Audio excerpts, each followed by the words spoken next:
첫 번째, 삼성전자의 깜짝 실적으로 인해 업계 전반에 기대감이 퍼지고 있는 가운데 증권시장 및 코스닥 상장사들의 2분기 영업이익도 상당한 증가를 보이고 있습니다. FN가이드에 따르면 코스피 및 코스닥 시장에 상장된 217개사의 추정 영업이익은 전년 동기 대비 74.9% 상승한 54조 5,018억 원으로 추정되고 있습니다. 특히 반도체 업종은 가장 큰 폭의 영업이익 추정치 개선을 보여주고 있습니다.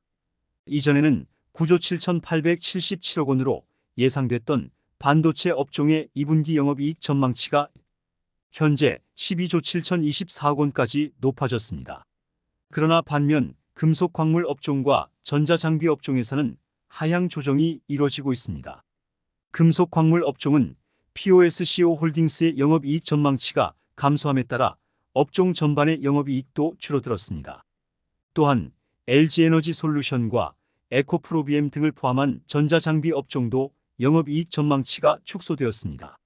이러한 동향들은 현재 증권시장과 기업들 간의 변화를 보여주고 있으며 산업 및 시장의 다양한 요인들이 함께 작용하고 있는 것으로 보입니다. 두 번째, 미국 증권거래위원회 SEC가 이더리움 현물 상장 지수펀드 ETF의 승인을 거부할 것으로 예상되는 가운데 가상자산 시장이 관망세를 보이고 있습니다.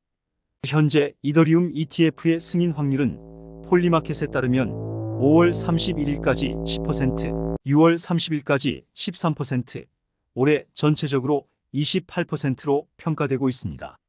이와 별개로 엔비디아의 실적 발표가 예정된 수요일에도 트레이더들의 주목을 받고 있습니다.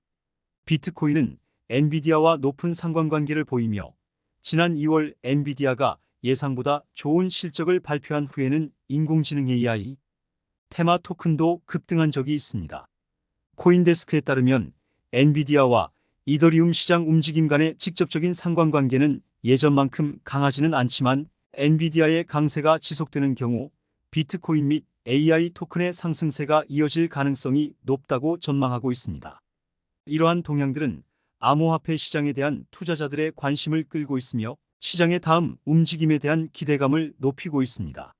세 번째, 주식 유튜버들이 양면성을 드러내며 개미 투자자들에게 큰 충격을 안겨주고 있습니다. 그들은 유명세를 바탕으로 상장사들로부터 초대를 받아 신사업 설명을 듣고 추천주를 제공하는 등의 행동을 보이며 영향력을 키우고 있습니다. 그러나 일부는 뒷돈을 받아들이는 등 부적절한 행태를 보이며 논란이 되고 있습니다. 과거에는 증권사의 꽃으로 불렸던 애널리스트들의 입지는 점차 좁아지고 있습니다. 국내 주요 증권사의 애널리스트 수는 2019년에 비해 현재로서는 감소하여 이러한 추세는 핀플루언서들의 영향력이 커지는 것과 대조적입니다. 이러한 상황에서 지난해 6월에 발생한 무더기 하한가 사태의 배후로 지목된 네이버 주식 카페 바른투자연구소 운영자인 강씨 또한 핀플루언서로 언급되었습니다. 그는 시세 조종 등의 행위를 통해 일부 종목의 주가를 조작하고 불법적인 이득을 취한 혐의를 받고 있습니다. 이와 함께 기업 홍보 담당자들 사이에서는 일부 유명 핀플루언서를 섭외하기 위해서는 회사 주식을 주거나 뒷돈을 주어야 한다는 소문도 돌고 있습니다. 이는 회사의 주가를 띄운 뒤 증자나 시비 등을 발행할 때 해당 핀플루언서를 주주나 채권자 명단에 포함시켜야 한다는 것을 의미합니다. 이처럼 핀플루언서들의 영향력이 확대되는 가운데 증권사 애널리스트들의 역할은 점차 줄어들고 있는 것으로 나타나고 있습니다. 네 번째, 수도권 기대주 분양 소식, 대방건설의 과천 디에트르 등 주목. 상반기 수도권 분양 중 최고 기대주인 단지들이 차례로 등장하고 있다. 입지적 강점과 함께 뚜렷한 장점을 지니고 있는 이들 단지는 청약시장에서 높은 관심을 받고 있다. 수요자들로부터 높은 기대를 받는 단지들은 부동산 침체기에도 불구하고 청약시장에서 성공을 거두고 있다. 최근 분양된 성남복정일지구, 비산블록, 엘리프 남이레역, 에듀포레과 분당 금호올림, 그린파크는 높은 경쟁률을 기록하며 성공적인 흥행을 이루어냈다. 특히 오는 6월에는 대방건설이 시공하는 과천 디에트르 퍼스티지가 예정되어 있어 많은 관심을 모으고 있다. 이 단지는 중강남 입지로 평가받는 과천시에 위치하며 과천 지식정보타운의 마지막 민간 분양으로도 주목받고 있다. 이외에도 제1풍경채 운정과 동탄 이신도시, 동탄역 대방엘리움, 더 시그니처 등도 6월 중 분양 예정이어서 주목받고 있다. 각각의 단지는 입지와 편의시설 등을 갖추고 있어 높은 수요를 기대할 수 있다.